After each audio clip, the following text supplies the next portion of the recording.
Hi, welcome to another video from Habas Kitchen. Today I'm going to show you how to make bread.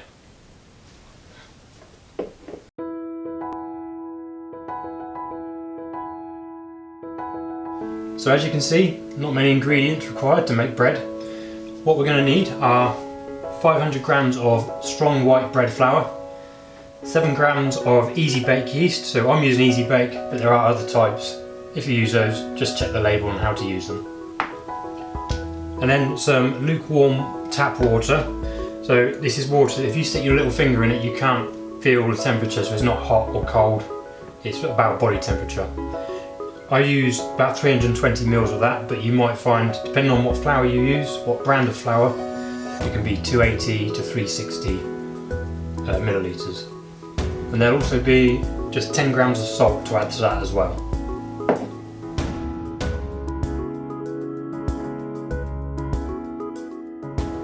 So let's get started. So I just need weighing scales and just a large bowl.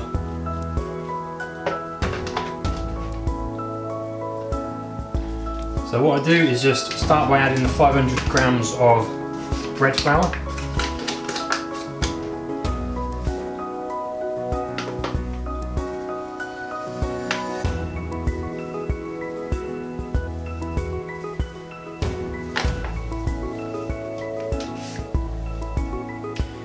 And then it's best to actually make a well in the centre of the flour. So you're basically just making a depression in the middle. And that's so that when you add the water it gets right to the bottom and you can it makes it easier to mix it all in. So the next thing that I'll add is the 7 grams of yeast. So now that we've got the well, it's a good idea to add the yeast to one side of that well and the salt to the other side, so that you leave it to the last minute to mix the two together. So we'll go with 10 grams of salt.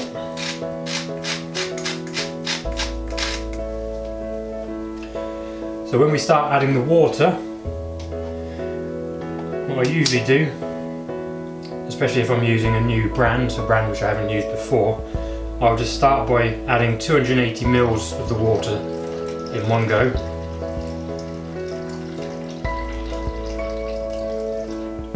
And then I'll just keep the water ready to use and ready to add more as and when I need it. So I'll keep an eye on the scale. So we've got 280 in there already. Ready to have now. And then this is where you have to get you can use a wooden spoon if you want, but it's much easier just to get your hands in there. I just try and keep one hand clean. So from here we just scoop all the flour into the water and just bring it together nicely.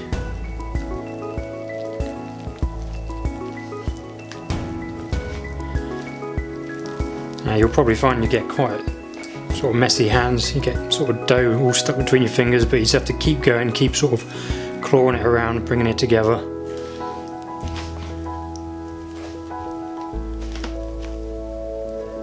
It will be very sort of soft and sticky to start with.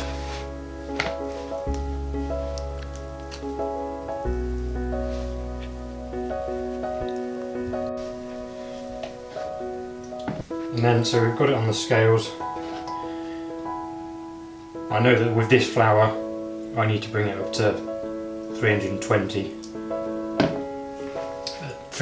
millilitres to get the right consistency. So what you're looking for is, as I said, a soft sticky dough, and there should just be no flour left in the bowl, no loose flour. So you're trying to pick it all up and you can scoop the dough around the sides of the bowl just to mop it all up. So you do need to just keep sort of mixing it with your hands, and as I said, just get to the point where there's no loose flour. As soon as you get to that point, it's easier to then just tip it out onto a clean surface. Now you shouldn't need too much extra flour. I try to do it without adding any extra flour, and just use what I've got here to start kneading it.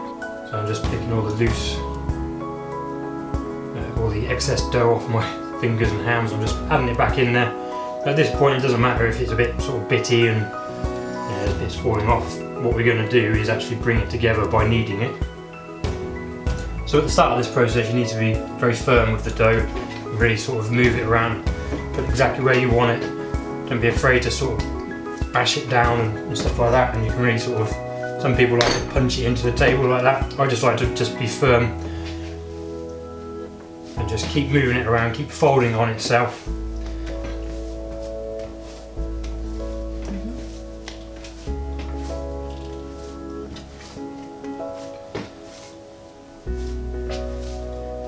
As long as you just keep turning it and folding it over on itself like that. So eventually you can start to pick it up and move it around. So once it gets to this stage where it's still a little bit sticky, but you can see it's come together nicely, what you need to do is just press it down into the table, stretch it out, fold it over on itself, and what you're doing is stretching all this outer layer. So you're training the gluten strands to stretch. And then turn it 90 degrees and repeat that process over and over again. So press it down, stretch it, fold it over, turn 90 degrees, press it down, stretch it, fold it over and turn 90 degrees.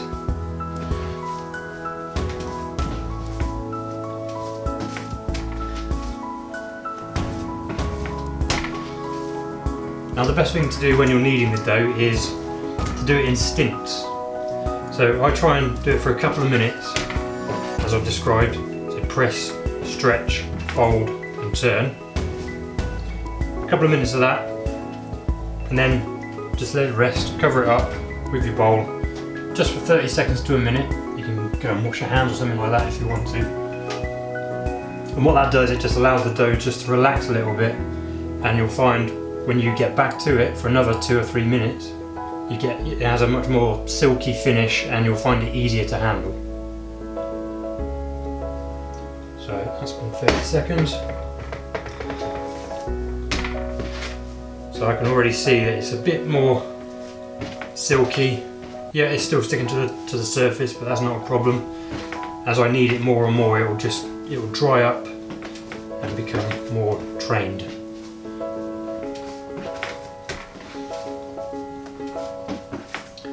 One other thing is, if it does sort of continue to stick to your hands, it's probably not the dough, it's probably actually your hands. Obviously you have quite oily hands, so I sometimes find if I just wash everything off, wash all the dough off, it's actually easier to handle the dough and it doesn't stick to your hands as much.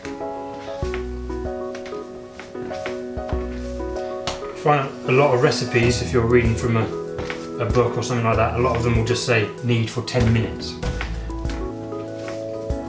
which you can do, but I find you get a better quality knead from doing as I described, and just have just 30-second breaks every now and then.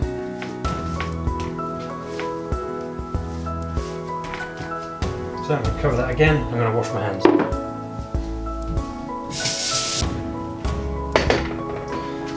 Okay, so as you can see, it still sticking to the table a little bit, but now I've left that for 30 seconds. It is much more silky, stretchy, and just generally going in the right direction in terms of being ready to bake. So you can already see that the surface is quite nice and smooth. So hopefully throughout the kneading process you see the dough go from a soft, wet, sticky dough into a silky, smooth dough, which is easy to handle and mould, and it starts to get a little bit springy. So one sort of test to start to sort of gauge how ready it is you can just press it down, and if it springs back straight away, that shows it's starting to be ready to prove. So towards the end of the kneading, as I said, you usually find it's a lot easier to actually knead. The dough is sort of trained to move in the way you want it to. And and I usually end up just dropping down to sort of a one-handed technique where I'm just stretching it out and folding it over in one sort of swift movement. And it's much easier. You need to put less. You can put less effort in, and that shows that you're almost ready to let the dough rise.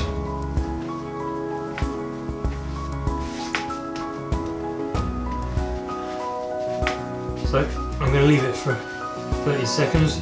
What I try and do when I am sort of covering it and leaving it for 30 seconds, I try and bunch it into a ball, and that itself just sort of stretches the outer skin of the dough. Right, so this time around I'm just going to lift it off and just show you the skin. So you can see here we've got a nice silky finish to this skin. There's still one or two craters, but that's not a major problem. That's what we're trying to sort of get rid of. We just want to see the nice silky smooth skin that's been stretched out nicely, and we should get that again here. That's how you know when you're starting to come to the end of the kneading. So you should start to get to the stage where you can lift the dough up and it will stretch a long way before breaking. So you can see that's stretch about 20 centimeters.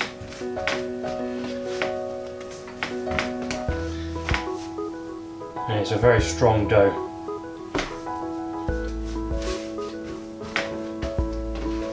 And that's what you want it to be able to do, because when you bake it, all the yeast will activate when it becomes hot, and everything will just expand outwards. So you want the dough to be able to handle that.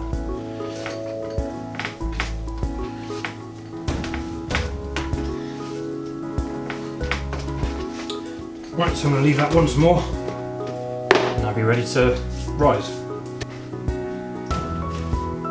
Right, so I think this is almost ready now. So what I'm going to do is just knead it a couple more times. A couple more stretches. And the big test here is just press it down, and you'll see that springs back very nicely. So all that's left to do now is just to drop that back into your bowl, and then just cover it up. I'm going to use just a plastic bag. Now the idea of this is just if you left it out in the open, you'd get quite a sort of tough skin on the outside of the dough. So this just stops that happening. So it just needs to be loosely covered, give it enough room to expand as well. And I usually just leave mine on top of the fridge, which is not sort of, it doesn't have to be overly warm, the place that you leave it, but you don't want it to be cold. So you want it to be comfortable for the dough just to expand everywhere. And I'm going to leave that until the dough is doubled in size. That can take anywhere from 1 to 3 hours, depending again on the temperature, the brand of flour that you've used, and the brand of yeast that you've used. So it's best to start looking at it after 1 hour, and then just keep looking at it until it's doubled in size. If you're not sure about what it looked like double in size, then you can always photograph it at the start of the rising process, and then just compare it to your photograph.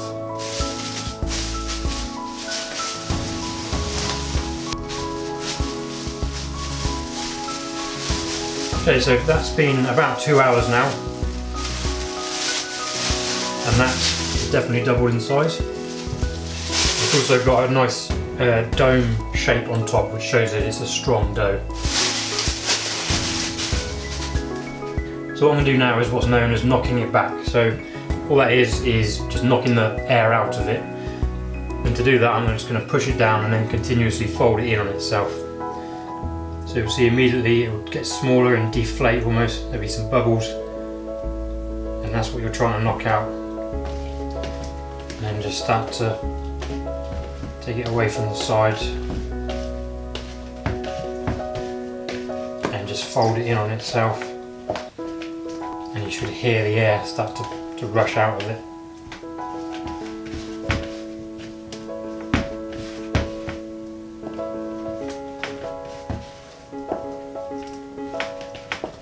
and then you can just get it straight out onto the surface and just continue doing that just for a couple of minutes. You might actually be able to see some of the bubbles quite close to the surface, and just fold the corners in. That just forces the air out.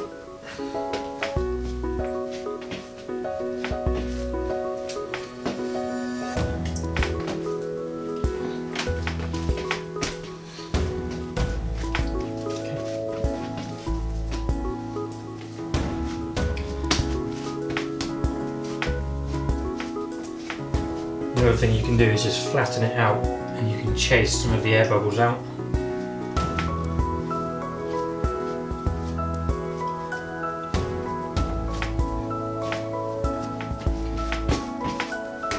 So once you've knocked all the air out of it, you do need to flatten it anyway, so what's best to do is just try and flatten it into a rectangle. So we're going to now shape it into a bloomer shape. Of course, if you're using a tin, like a loaf tin, then you just need to shape it according to the shape of that loaf tin. I'm just having mine on a baking tray, so I'm going to just roll it up like this, so roll the long side over and just roll it into a rough loaf shape, and then just try and keep the seam that you've created on the bottom of the loaf. And what you can do is just drag it towards itself, drag it in on itself, which again stretches that skin on the outside. And you have to remember that it will get much bigger when you put it in the oven. So don't be too worried about the shape of it for now. It's going to sort of get bigger once it's in the oven anyway, so it's just a case of making sure it's nicely stretched and it's sort of roughly loaf shaped like this. So what I'm going to do is going to leave it to rise one more time, but this time only for no more than an hour. It will sort of double in size again. It rises much quicker the second time around. So this second rise actually develops the flavour even more, so that you could, in theory, start to bake it now, and it will rise a little bit in the oven, but it's best to let that flavour develop for another hour, and you really get sort of much nicer loaf out of it. So I'm going to get a tray, a baking tray. I'm using one with sides, which makes it easier to put a bag over the top of it. If you use a flat one, then the bag can actually sit onto the dough itself. So if you use one with sides like this, the plastic bag can then just sit over the top of that, and you won't have any problem with the dough touching the bag. So I'm going to get my bag now. Cover that up again. So what I tend to do is just leave it to sit for 40 minutes. So set a timer for 40 minutes, and I'll then preheat the oven to 220 centigrade, and that will give me, and then while that's preheating, I can let it rise a little bit more.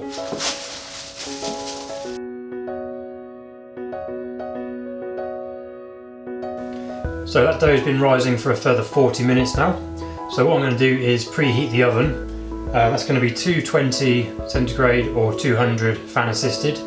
What I'm also going to do, and this is optional, if you put a tray into the bottom of the oven, and then just before we put the dough in there, you fill that with water, and it creates a steamy atmosphere which gives a more crispy crust to the bread.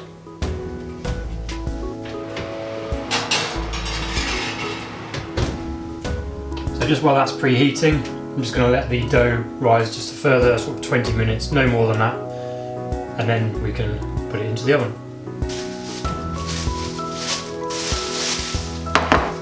And there's my dough. So all that's left to do now, just before we put that in the oven, is to cut some slits in the top of the dough, and that just needs to be 4 or maybe 5 diagonal slits. And all that allows it to do is just expand, and as it's rising in the oven, it allows it to expand upwards without restricting it. So you should be looking for the dough, when you cut it, it should spring open. and that shows you've got a nice springy, strong dough.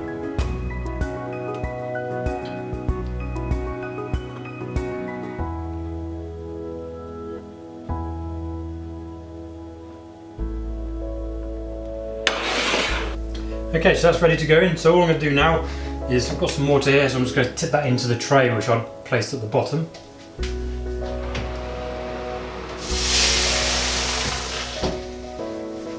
Okay, so you heard that steam up nicely, and so now I'm just going to put the dough in there. I'm going to bake it for 25 minutes at the 200 fan assisted, and then after 25 minutes I'll drop it down to about 180 for just a further 10 minutes or so.